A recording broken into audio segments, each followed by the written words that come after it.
Hello, नमस्कार, राधे राधे, जय हिंद। आप सभी को सबसे पहले मैं अजेंद्र कुमार, आप तमाम विद्यार्थियों को मैं तहे दिल से हार्दिक शुभकामनाएं देता हूं।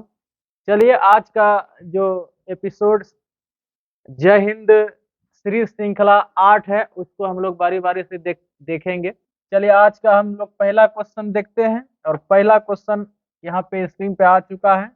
यहाँ पे देखिए, कहते हैं कि भारत में केंद्र शासित प्रदेशों की संख्या कितनी है। भारत में केंद्र शासित प्रदेशों की संख्या कितनी है? तो इनका आप लोग याद रखिएगा, कितना है?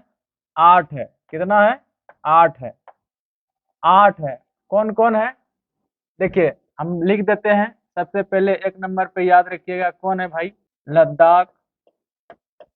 लद्दाख है। दूसरा क्या है?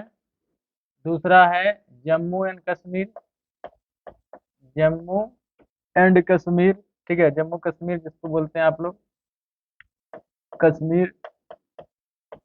उसके बाद है तीसरा नंबर पे याद रखिएगा, नई दिल्ली। नई दिल्ली, ठीक ना। उनके बाद है चंडीगढ़। चंडीगढ़ है। उसके बाद याद रखिएगा, 5 नंबर पे जो आपका आ जाएगा, वो क्या आ जाएगा? वो जाएगा आपका पांडिचेरी। पांडिचेरी। उसके बाद क्या आ जाएगा? 6 नंबर पे, 6 नंबर पे आपका आ जाएगा दमन द्वीप। दमन द्वीप, दादर नगर हवेली। दादर नगर हवेली। हवेली, ठीक है। उसके बाद 6 नंबर पे आ जाएगा, ठीक है। 7 नंबर पे, 7 नंबर पे क्या आ जाएगा? 7 नंबर पे आ जाएगा अंडमान निकोबार। अंडमान, अंडमान निकोबार, निकोबार द्वीप समूह, ठीक है। उनके बाद 8वां नंबर पे आ जाएगा बाबू लक्षद्वीप। क्या हो जाएगा? लक्षद्वीप, ठीक है। इसको आप लोग याद करिएगा। इसको याद करने का क्या तरीका है? जैसे कि मान चलिए कि मेरा शरीर जो है क्या है? भारत है। अपने शरीर को बना लीजिएगा, भारत है। एक पट्टी को बोलिए लद्दाख, एक पट्टी को बोलिए जम्मू कश्मीर। इधर क्या हो गया? लद्दाख। इधर क्या हो गया? जम्मू कश्मीर। और कंठ में सभी लोग क्या लगाते हैं? चंदन लगाते हैं पूजा पाठ करने के लिए, इसलिए हो जाएगा चंडीगढ़। दिल में क्या बचेगा? दिल्ली। और ये पंजराठी है ना, पंजराठी में हो जाएगा पांडिचेरी, ठीक है। और इधर क्या है? इधर आप लोग याद रखिएगा दमन द्वीप एवं दादर नगर हवेली। और इस हाथ में, मतलब दाहिने हाथ में याद रखिएगा, क्या हो जाएगा? अंडमान निकोबार द्वीप समूह। और इस हाथ में याद रख लिखिएगा लक्षद्वीप, ठीक है। तो इस तरह से भारत में कितने केंद्र शासित प्रदेश हैं? 8 केंद्र शासित प्रदेश हैं। इनको आप लोग याद रखिएगा। वहीं पे याद रखिएगा, भारत में जो है वर्तमान समय में कुल 28 राज्य हैं। कितना है? 28 राज्य हैं, याद रखिएगा। भारत में कुल कितने राज्य हैं? 28। पहले 29 राज्य था, ठीक ना। पहले कितना राज्य था? 29 राज्य था। लेकिन अभी कितना राज्य है? अभी कितना राज्य है? 28 है। लेकिन केंद्र शासित प्रदेश कितना है? 8 है। और ये क्वेश्चन का आंसर क्या हो जाएगा? ये क्वेश्चन का आंसर हो जाएगा ये 8, ठीक है। चलिए, हम लोग नेक्स्ट क्वेश्चन की ओर बढ़ जाते हैं। और क्वेश्चन नंबर 2 में देखिए, कहते हैं यहाँ पे बिहार के किस जिला में चावल की खेती सर्वाधिक होती है? चावल की, चावल की खेती। एक लड़का बोल रहा था चावल की खेती नहीं होता। बात सही है, धान की खेती होता है। किसका होता है? धान की खेती होता है। धान की खेती में सबसे जो है बिहार में, बिहार के कौन सा जिला है? रोहतास है। कौन है? रोहतास है, ठीक है। वहीं पे याद रखिएगा पटना। पटना जनसंख्या में सर्वाधिक है, बड़ा जिला। जनसंख्या बिहार के सर्वाधिक जनसंख्या वाला जिला। बिहार के, बिहार के सर्वाधिक, सर्वाधिक जनसंख्या वाला जिला। जनसंख्या वाला जिला कौन है भैया? पटना। कौन है? पटना। गया, गया के बारे में याद रखिएगा। गया में जो है सर्वाधिक, जो है सबसे अधिक, बिहार में सबसे अधिक ताप कहाँ पड़ता है? मतलब गर्मी। सबसे अधिक ग्रीष्म कहाँ पड़ता है? तो गया में। उनके बाद जो है याद रखिएगा, गया जो है टीन उत्पादन में अग्रणी जिला है। टीन टीन उत्पादन में अग्रणी जिला है कौन? गया। ठीक है। और गया में भगवान बुद्ध को ज्ञान की प्राप्ति भी हुआ था। ठीक है। तो चलिए देखिए, और उसके बाद है भागलपुर। भागलपुर के बारे में याद रखिएगा, ये स्मार्ट सिटी में शामिल है। ठीक है, पटना भी स्मार्ट सिटी में शामिल है। भागलपुर को जो है सिल्क सिटी कहा जाता है। क्या कहा जाता है? Silk silk city. Silk city कहा जाता है किसको? भागलपुर को। सिल्क सिटी भागलपुर को कहा जाता है मेरे बाबू। ठीक है। उनके बाद अभ्रक भी, हाँ, अभ्रक भी देखा गया है भागलपुर जिला के समीप में। ठीक है। तो इस तरह से इनका जो आंसर हो जाएगा, बिहार के किस जिला में सर्वाधिक चावल की खेती होता है? तो याद रखिएगा आंसर मेरे बाबू क्या हो जाएगा? रोहतास। ठीक है। तो चलिए हम लोग नेक्स्ट क्वेश्चन की ओर बढ़ जाते हैं। चलिए, तो तीसरा क्वेश्चन में एक बार फिर से स्वागत है। कहता है यहाँ पे, कांग्रेस के किस अधिवेशन में महात्मा गांधी ने अध्यक्षता किए थे? तो याद रखिएगा, कांग्रेस के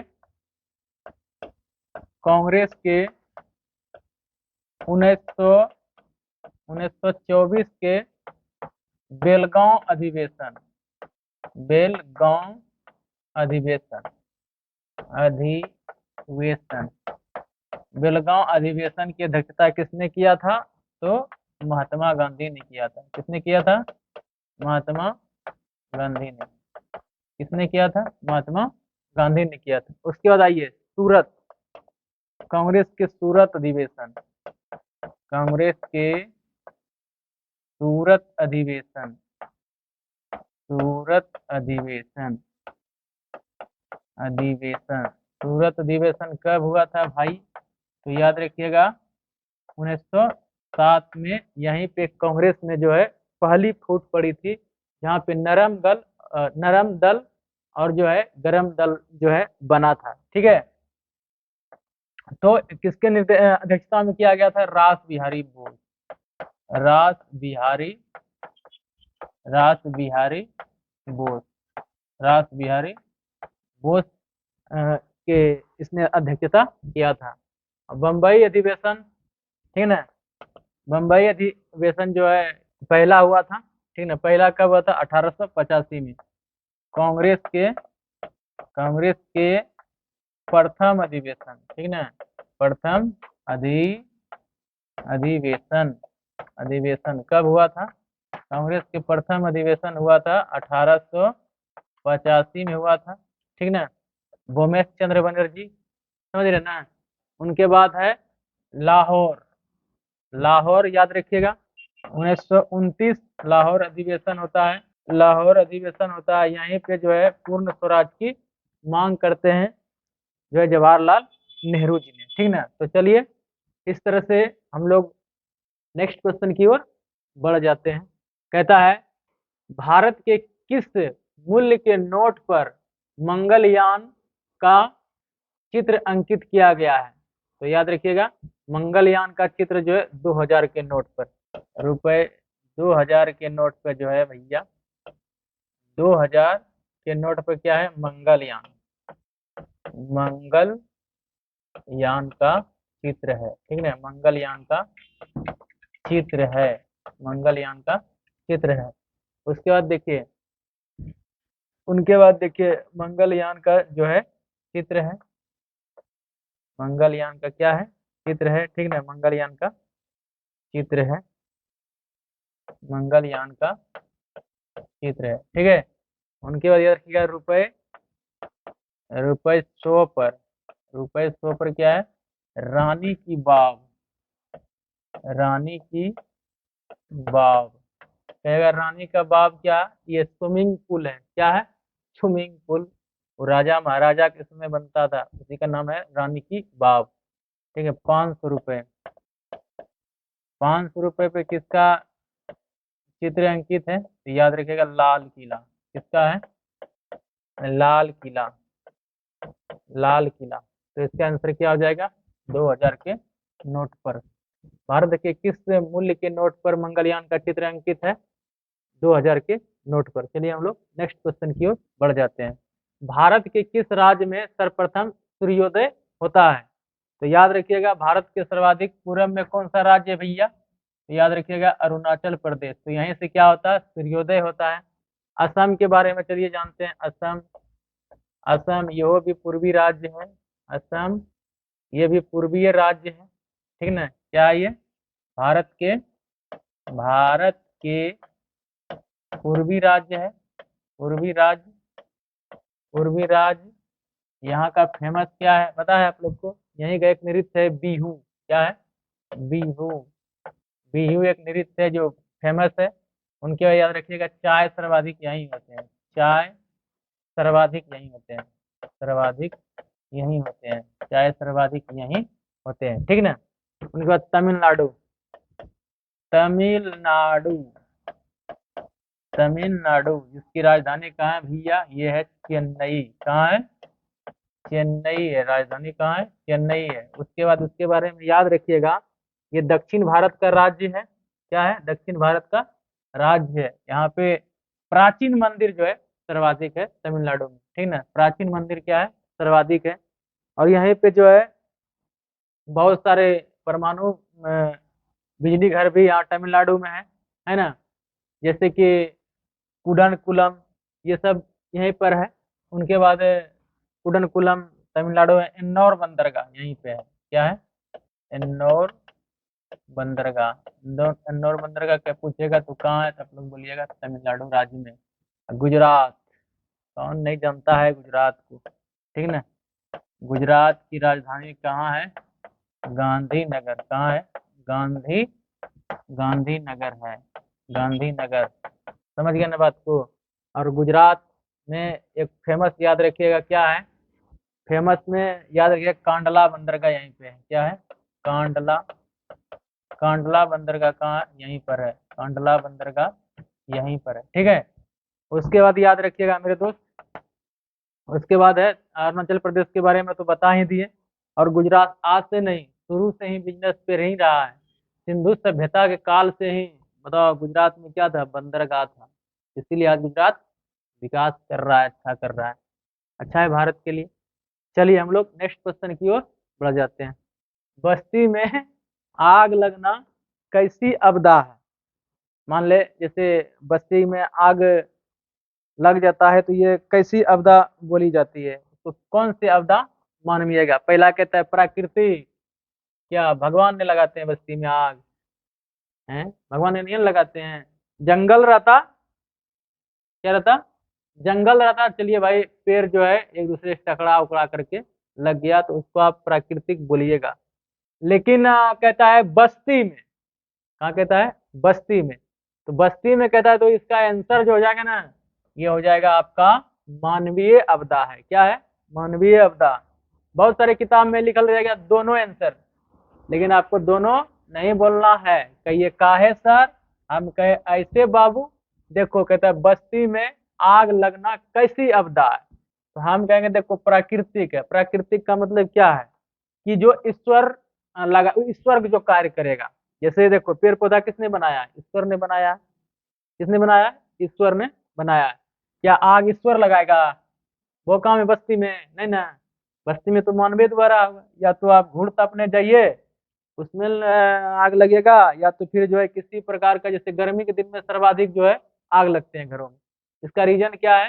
कि गर्मी के दिन में जो है बहुत सारे फूस जो होते हैं बहुत सूख जाते हैं, और जो है थोड़ा सा भी चिंगारी अगर पड़ जाए तो पूरा जो है उधिया जाते हैं। ग्रीष्म काल में ऐसो आग जो है आग का ज्यादा वर्चस्व होता है, ठीक ना? इसलिए इसको बचना चाहिए इससे। जी नंबर का था ये संयोग है।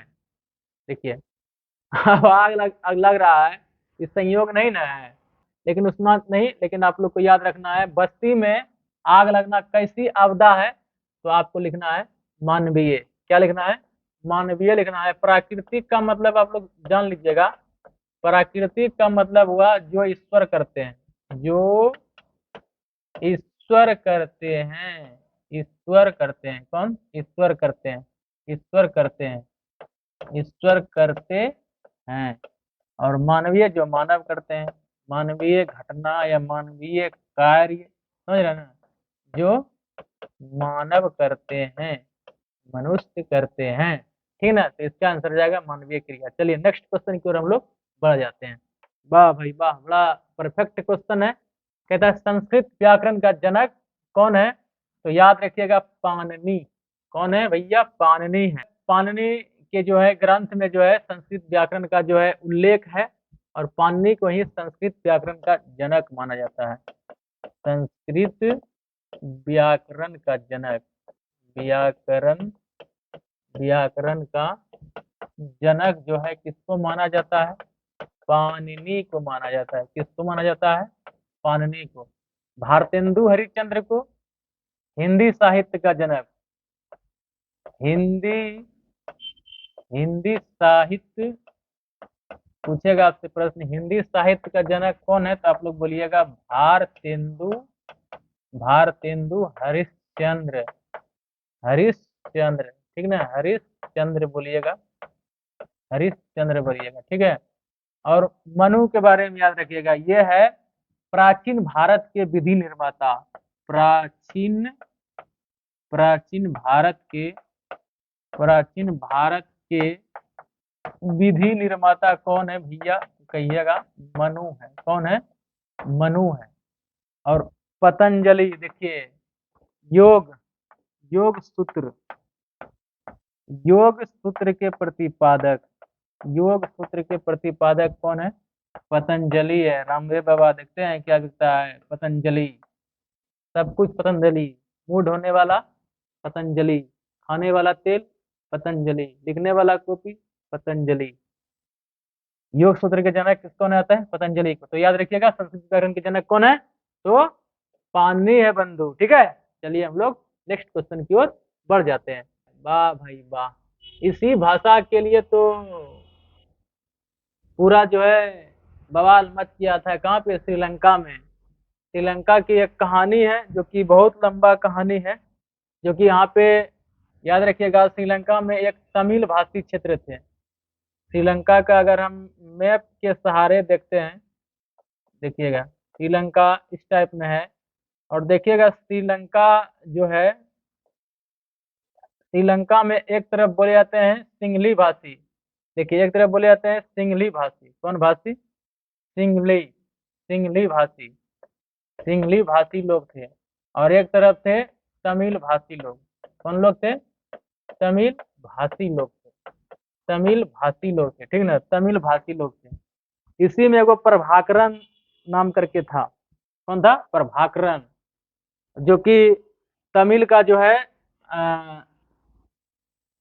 समर्थक करता था, और जो है सिंगली अलग करता था। इन दोनों के बीच में झड़प हुआ और प्रभाकरण मारा गया। और इनका दोषी जो है किनको बनाया गया था? भारत के जो राजीव गांधी थे प्रधानमंत्री, उनको बनाया गया था। फिर राजीव गांधी को इन्हीं तमिलनाडु में ही तमिल लोगों के द्वारा जो है राजीव गांधी को कहा जाता है कि उसको बम से ब्लास्ट करवा दिया था, ठीक ना। सिंगली भाषा किस देश की भाषा है? तो श्रीलंका है, ठीक ना, याद रखिएगा। और चीन का याद रखिएगा कौन भाषा है? चीन का कौन भाषा और रहेगा? चीनी नीनी होगा, चमगादड़ का चीनी भाषा, चौंग यूंग चौंग चिंग, ठीक ना, चीनी भाषा होगा। नेपाल का कौन भाषा है भैया? नेपाली भाषा है। नेपाल और भारत का बेटी रोटी का संबंध है। किसका संबंध है? बेटी रोटी का संबंध, ठीक है। नेपाल का भाषा क्या है? नेपाली, नेपाली। और भूटान का भूटानी है, ठीक ना। तो याद रखिएगा चीन की राजधानी कहाँ है? चीन की राजधानी आप लोग को पता है बीजिंग, बीजिंग, बीजिंग है। श्रीलंका की राजधानी श्री जयवर्धने पूरे कोटे, श्री जयवर्धने, वर्धने, वर्धने, श्री जयवर्धने पूरे पूरे कोटे। खतरनाक नाम है, लेकिन आप लोग याद रखिएगा। श्री जयवर्धने पूरे कोटे। नेपाल का कहाँ है? आप लोग को पता है काठमांडू, काठमांडू। भूटान का कहाँ है? थिम्पू है, थिम्पू है। कहाँ है? थिम्पू है। कहाँ है? थिम्पू है। अब भूटान को क्या कहा जाता है? Land of Thunderbolt. Land of Thunderbolt किसको कहा जाता है? भूटान को, ठीक ना। तो चलिए हम लोग नेक्स्ट क्वेश्चन की ओर बढ़ जाते हैं। और क्वेश्चन नंबर 9 में आप सभी का स्वागत है। कहता है प्रारूप समिति के अध्यक्ष कौन थे? तो इनको मारिए आप लोग एकदम से, डॉक्टर भीमराव अंबेडकर। क्या मारिएगा? डॉक्टर भीमराव अंबेडकर, ठीक ना। जेबी कृपलानी के बारे में याद रखिएगा, जेबी कृपलानी के बारे में याद रखिएगा, झंडा समिति के अध्यक्ष है। झंडा समिति, झंडा समिति के भैया ये अध्यक्ष थे। क्या थे? अध्यक्ष थे, ठीक है, झंडा समिति के। और संघ समिति के कौन थे? संघ समिति के जो अध्यक्ष थे वो थे जवाहरलाल नेहरू। जवाहरलाल नेहरू, ठीक है, जवाहरलाल नेहरू। इसका आंसर हो जाएगा डॉक्टर भीमराव अंबेडकर। और डॉक्टर भीमराव अंबेडकर ने पूरा संविधान, उनको जो संविधान निर्माता कहा जाता है, ठीक ना। जवाहरलाल नेहरू ने भी बहुत अच्छा देश में किया, लेकिन जितना करना चाहिए वो नहीं कर सका। चलिए कोई बात नहीं, आने वाले लोग करेंगे। चलिए ठीक है, तो हम लोग नेक्स्ट क्वेश्चन की ओर बढ़ जाते हैं। चटगांव बंदरगाह किस देश में है? चटगांव बंदरगाह जो है किस देश में है? यहाँ पे कहता है एक देश का नाम है बांग्लादेश। क्या है? बांग्लादेश ही इसका सही आंसर रहेगा, बांग्लादेश। हाँ देखिए, ये जो है बनाने वाले ने जो इसका अथी किया है, कितना अच्छा नाम रखा है, मल्ला देश। मल्ला देश नहीं होता है भाई, नल्ला देश होता है। क्या होता है? नल्ला देश। मल्ला देश नहीं, नल्ला देश। और नल्ला देश किसको कहते हैं आप सभी जानते हैं, है ना। 10 गाड़ी इसको बक्को अगर इसको देखो जहाँ पे, तो उसका नाम है पाकिस्तान। इसको जितना गले आएगा उतना ठीक है भारत माता के लिए। क्या है कि ये देश को जो है ना, इस देश को मानचित्र में रहने का कोई अधिकार ही नहीं है, ठीक ना। और ये देखो चमगादड़, चमगादड़, चमगादड़ इस देश का नाम है। क्या है? चमगादड़, फादर्स ऑफ कोरोना। अभी यहाँ कोरोना बहुत बढ़ गया है, पहले बढ़ जाए, ठीक है। मल्ला देश नहीं होगा, इसका नाम है नल्ला देश, जो पाकिस्तान है। चटगांव बंदरगाह कहाँ है? बांग्लादेश में है, ठीक ना। चटगांव बंदरगाह कहाँ है? बांग्लादेश में है, ठीक ना। चीन के बारे में तो जान ही रहे हैं, भूटान के बारे में जान ही रहे हैं। तो याद रखिएगा आप लोग, बांग्लादेश का सृजन, बांग्लादेश का निर्माण, बांग्लादेश का जो निर्माण हुआ है, बांग्लादेश का निर्माण कब हुआ है भैया? 1971 में हुआ है। 1971 में हुआ है। किसके सहयोग से? भारत के सहयोग से हुआ है, ठीक ना। बांग्लादेश का नाम है निर्माण हुआ है। और यहाँ का ही वर्तमान में प्रधानमंत्री कौन है? पीएम शेख हसीना, शेख हसीना जुल्फों वाली। कौन है भैया? शेख हसीना जुल्फों वाली, ठीक ना। बहुत अच्छा प्रधानमंत्री है। वीडियो देखिए कुछ दिन से जो है अपलोड नहीं हो रहा था, इसमें कारण था कि यहाँ पे बच्चे लोग का भी एग्जाम चल रहा था, ठीक ना। इसमें थोड़ा सा कुछ जो है समय लगा, वक्त लगा, लेकिन अब जो है वीडियो कंटिन्यू जो है इस चैनल पे आएगा। और आप लोग जो है इस चैनल को सब्सक्राइब करिए, आगे बढ़ाइए, दोस्तों के पास बताइए, ठीक ना। और अपना भी लाभ लीजिए और दूसरे दोस्तों को भी कहिए जुड़ने के लिए, ठीक ना। एक से एक क्वेश्चन मैं लाऊंगा। तो चलिए आज की क्लास में मैं इतना ही, आप सभी से विदा लेता हूँ। जब तक के लिए जय हिंद।